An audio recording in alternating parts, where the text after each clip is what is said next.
बिस्मिल्लाहिर्रहमानिर्रहीम अस्सलाम वालेकुम। मैं इब्रार अहमद मेहर एडवोकेट। आजकल मौलाना फजल रहमान साहब के बड़े टैके हैं।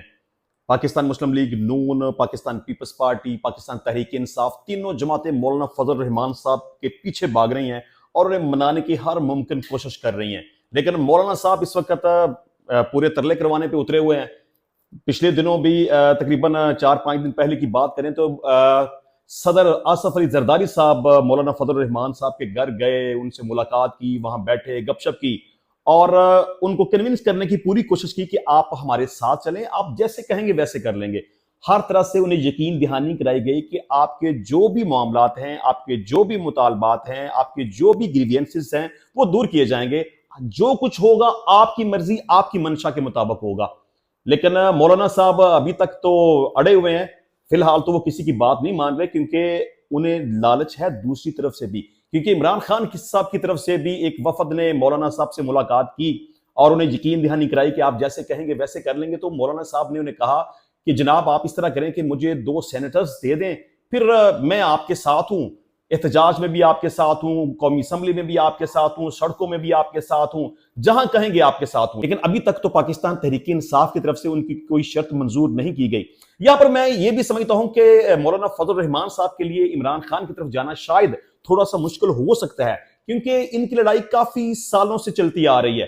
क्योंकि मौलाना साहब तो हमेशा इमरान खान को यहूदी एजेंट कहते थे, लेकिन जब उनको पता चला कि जितनी सीटें वो चाहते हैं उतनी सीटें उनको नहीं मिली, तो वो मौजूदा गवर्नमेंट के खिलाफ हो गए, इनको फॉर्म 47 की हुकूमत कहना शुरू कर दिया, दोंस हो गई, दांधली हो गई, करप्शन हो गई, ये हो गया, वो हो गया, ये मौजूदा गवर्नमेंट के खिलाफ हो गए। लेकिन अब दोनों तरफ से मौलाना साहब जरूरत बने हुए हैं। इमरान खान साहब चाहते हैं कि मौलाना साहब उनकी हिमायत करें और मौजूदा गवर्नमेंट चाहती है कि मौलाना साहब उनकी हिमायत करें। असल मामला फंसा हुआ किधर है? क्योंकि हुकूमत अपने कुछ मामला क्लियर करना चाहती है। सुप्रीम कोर्ट ऑफ पाकिस्तान में इस वक्त तक गवर्नमेंट की फेवर करने वाले जजेस की तादाद कम है, इसलिए हुकूमत क्या चाहती है?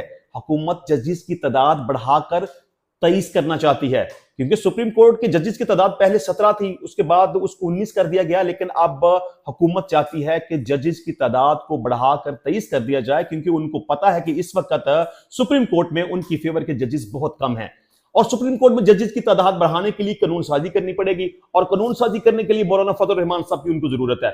अगर मौलाना साहब उनकी हिमायत नहीं करेंगे तो वो जजेस की तादाद बढ़ाने में कामयाब नहीं हो सकते।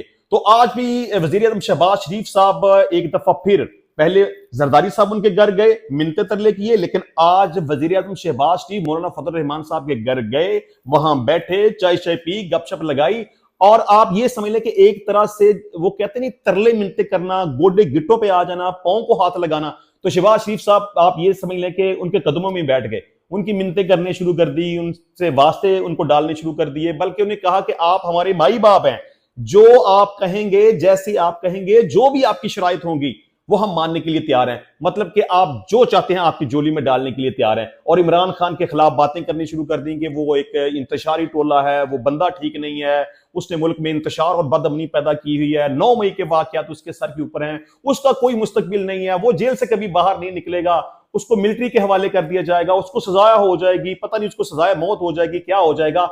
तो इमरान खान के खिलाफ जिस हद तक बातें की जा सकती थी वो आज की गई हैं और मौलाना को मनाने के लिए जिस हद तक लालच दिया जा सकता था वो लालच उनको दिया है। अब मौलाना साहब डबल माइंड है, देखेंगे कि फायदा उन्हें किधर से नजर आता है। अगर उन्हें पाकिस्तान तहरीक इंसाफ की तरफ से फायदा नजर आया तो वो उधर चले जाएंगे, लेकिन अगर उन्हें फायदा हुकूमत की तरफ से नजर आया तो वो डेफिनेटली हुकूमत की तरफ चले जाएंगे। वो पहले भी इमरान खान को ये प्रपोजल दे चुके हैं कि हमें 2 सेंटर्स आप दे दें तो फिर आप जैसे कहेंगे वैसे कर लेंगे।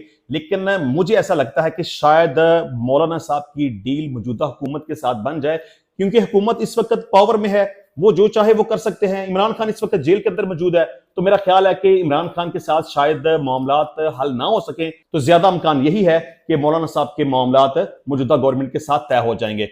अच्छा जी, इसके अलावा दूसरी बड़ी खबर यह है कि हनीफ अब्बासी साहब, आपको पता है कि उनका ताल्लुक पाकिस्तान मुस्लिम लीग नून के साथ है, उन्होंने एक बड़ी यावी मारी है, एक जिसे नहीं कहते कि बोंगी मारना। उन्होंने आज कौमी असम्बली में तकरीर करते हुए यह कहा कि कोई भी तफ्तीशी जेल जाए तो पाकिस्तान तहरीक इंसाफ के बानी इमरान खान के सेल से कोकीन और हेरोइन मिल जाएगी। अच्छा, मैं समझता हूं कि बंदे को इतनी बड़ी चवल या इतनी बड़ी बोंगी नहीं मारनी चाहिए। मतलब जिस बात के बारे में आपको कुछ खबर ही नहीं है, आपको पता ही नहीं है, तो उसके बारे में फिर इस तरह का वावेला नहीं करना चाहिए। आप क्या समझते हैं कि इस तरह की बातें करके या इस तरह से उसकी आप कैरेक्टर असैसिनेशन कर पाएंगे? आप नहीं कर पाएंगे। देखें, बात सुने, अगर आप समझते हैं कि उसके सेल में कोकीन है, उसके सेल में हीरोइन है, तो फिर हुकूमत किसकी है? इस वक्त हुकूमत आपकी है। और इमरान खान को इस वक्त जेल में 1 साल से ज्यादा का वक्त गुजर चुका है। अगर आपको लगता है कि उसके सेल में कोकीन है, तो फिर आप अपने तफ्तीशी को हुक्म करें कि वहां जाए, सेल के अंदर जो भी कोकीन है वहां से पकड़े और दुनिया के सामने लेके आए, उसको मीडिया के सामने लेके आए, पूरी दुनिया को बताएं कि देखिए जी इमरान खान नशा करता है। और दूसरे नंबर पे आप ये बताएं कि कभी ऐसा हुआ कि इमरान खान ने कोई रोना धोना किया हो, कभी आपको लगा हो कि वो नशे में मखमूर है, वो पागलों जैसी हरकतें कर रहा है, वो कहता है कि मुझे अगर नशा ना मिला तो मैं मर जाऊंगा? ऐसी भी कोई बात नहीं। या कभी ऐसा हुआ हो, क्योंकि इमरान खान की समाअत तो हर रोज अडालत जेल के अंदर किसी ना किसी केस में हो रही होती है, तो कभी ऐसा लगा हो कि वो अपने सेंसेस में नहीं है, कभी ऐसा लगा हो कि वो नशे में है, कभी ऐसा लगा हो कि उसे नशे की जरूरत है, तो मैं समझता हूं कि बंदे को कुछ ना कुछ शर्म करनी चाहिए। इस तरह ऐसे ही हवा में बात कर देना कि वो नशा करता है, 1 साल से ज्यादा का अरसा उसे जेल के अंदर गुजर चुका है, एक दिन भी आप ये साबित नहीं कर पाए कि उसके ब्लड से कोई या उसके यूरिन से कोई इस तरह की कोई नशावर चीज मिली है या उसके सेल से कोई ऐसी कोई चीज मिली है। आप तफ्तीशी को कहते हैं कि वो अगर वो उसके सेल में जाए, भाई हुकूमत आपकी है, अब अपने तफ्तीशी को कहें कि उसके सेल में जाए और जो कुछ भी वहां से निकलता है, बरामद होता है, वो दुनिया के सामने आप लेके आए। अच्छा, इसके अलावा आपको एक बड़ी हैरानकुन खबर देंगे। आपको पता है कि एक खातून जिसने कराची में तेज रफ्तारी से गाड़ी चलाते हुए 2-3 लोगों की जान ले ली, एक बाप बेटी वो बाइक के ऊपर जा रहे थे, उसने पीछे से उनको गाड़ी मारी और उन दोनों बाप बेटी की डेथ हो गई, 2-3 लोग जख्मी हो गए। वो खातून गिरफ्तार है, उसके खिलाफ 322 पाकिस्तान पीनल कोड के तहत FIR का अंदराज हुआ। वो इस वक्त जेल के अंदर मौजूद है। लेकिन आप ये जानकर हैरान रह जाएंगे कि जेल के अंदर इतनी सहूलियात उसको मुयस्सर हैं जो कि आम आदमी क्या, खास बंदा भी उसके बारे में नहीं सोच सकता। मतलब कि इमरान खान जेल के अंदर मौजूद है, वो पाकिस्तान का साबका वजीर आजम है, उसको जेल में सहूलियात नहीं है। जो सहूलियत उसको दी जानी चाहिए उसको वो सहूलियत भी नहीं दी जा रही। और एक ऐसी खतून कि जिसके खिलाफ 2-3 लोगों के कत्ल की FIR है, उसको जेल के अंदर इतनी सहूलियत दी गई हैं कि आप सुनकर हैरान रह जाएंगे। अच्छा जी, उस खतून को जेल में जो सहूलियत मुयस्सर हैं उसमें bed, air condition, fridge, oven, घर का खाना, चॉकलेट्स और वाईफाई, इतनी ज्यादा सहूलियात एक हाई फाई बंदे को भी हासिल नहीं होती जो जेल के अंदर मौजूद होता है। मतलब नवाज शरीफ भी जेल में रहा लेकिन उसे इस तरह की सहूलियात नहीं थी। इमरान खान जेल के अंदर मौजूद है, उसे भी इस तरह की सहूलियत मुयस्सर नहीं है। लेकिन ये ऐसी बाअसर खतून है कि जेल के अंदर रहते हुए उसे इतनी ज्यादा सहूलियत मुयस्सर है। और अगर मैं ये कहूं कि ये खतून जानबूझकर जेल के अंदर मौजूद है तो ये बात गलत नहीं होगी, क्योंकि जो सेक्शन उसके खिलाफ लगाया गया है 322 पाकिस्तान पिनल कोड के तहत, उसकी तो कोई इंप्रिजनमेंट ही नहीं है। और उसकी अगर हम देखें उसकी मैक्सिमम सजा कितनी है, सिर्फ दियत, और पाकिस्तानी कानून के मुताबिक 30,630 ग्राम चांदी की मालियत के बराबर।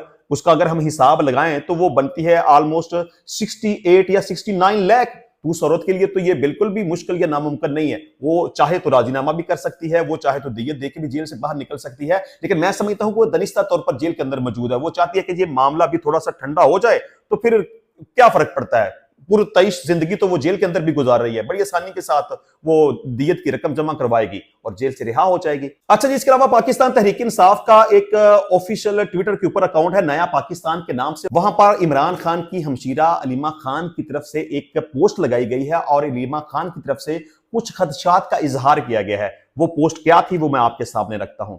इमरान खान की बहन अलीमा खान के परेशान कुन इंकशाफात के मुताबिक हमारे खानदान ने आज सुबह अडयाला में अलकादर जेल ट्रायल में शिरकत की। हम अडयाला से तकरीबन 2:10 पर रवाना हुए। गुज़िश्ता चंद दिनों से जेल इंतजामी की कार्रवाइयां जारी हैं।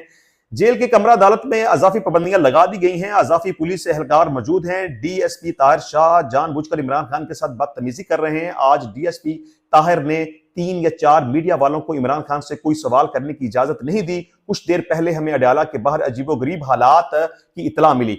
नंबर 1, क्या अडयाला में कोई हाई अलर्ट है? आगे क्वेश्चन मार्क है। नंबर 2, जेल के हाथे के बाहर कई सादा लिबास एहलकार क्यों मौजूद हैं? नंबर 3, बगैर शनाख्त के मुतअद्दिद गाड़ियां अडयाला जेल में जा चुकी हैं, किस लिए? नंबर 4, अडयाला के बाहर पुलिस एहलकार अडयाला के सामने सड़क पर गुजरने वाली तमाम गाड़ियों और लोगों की चेकिंग कर रहे हैं, क्यों? इसके अलावा इमरान खान जब अडयाला जेल में हैं तो उनकी हिफाजत की 100% जिम्मेदारी ISI के कर्नल और मेजर की है। अच्छा जी, इसके अलावा वजीर आला पंजाब मरियम नवाज की जाली तस्वीर और वीडियो सोशल मीडिया पर अपलोड करने वाले 2 मुलजमान को गिरफ्तार कर लिया गया। इसकी तफसीलात इस तरह से हैं कि FIA के कहना है कि मुलजमान ने सोशल मीडिया अकाउंट्स पर वज़ीर आला पंजाब की जाली तस्वीर और वीडियोस अपलोड की। FIA के मुताबिक मुलजमान अहमद हसन और मुर्तजा खान को मरियम नवाज की जाली तस्वीर सोशल मीडिया पर अपलोड करने पर गिरफ्तार करके मुकदमा दर्ज कर लिया गया। मुकदमा FIA साइबर क्राइम विंग में मजंग के शहरी की दरखास्त पर दर्ज किया गया। FIA के मुताबिक मुलजमान जाली वीडियोस और तस्वीर के जरिए लोगों में इश्तियाल अंगेजी फैला रहे थे। अच्छा, आप लोगों को पता है कि इन 2 लोगों को क्यों गिरफ्तार किया गया? क्योंकि इनके खिलाफ इल्जाम यह है कि ये मरियम नवाज जो वजीर आला पंजाब है, उनकी कुछ तस्वीर और वीडियोस जो जाली तौर पर तैयार की गई है, उनको सोशल मीडिया के ऊपर फैला रहे हैं। अच्छा, आपको पता है कि टिकटॉक के ऊपर एक ऐसा फिल्टर आया कि 2 लोगों को आपस में ऐसे मिला देता है। दरअसल मरियम नवाज की जो वीडियो वायरल की गई है वो इस तरह से है कि एक तरफ एक कोई भी नौजवान लड़का है और दूसरी तरफ मरियम नवाज है, यानी कि मरियम नवाज की तस्वीर और एक तरफ किसी एक नौजवान की तस्वीर, इनको आपस में गले मिलाया गया है और इस तरह की एक वीडियो बना के उसको टिकटॉक के ऊपर और सोशल मीडिया के ऊपर वायरल किया गया। तो इस पर FIA ने उन मुलजमान के खिलाफ FIR का अंदराज करके उनको गिरफ्तार करके जेल भेज दिया है। इंशाल्लाह मिलते हैं नेक्स्ट टाइम नई वीडियो में नए टॉपिक के साथ, तब तक के लिए इजाजत दीजिए। अल्लाह हाफिज।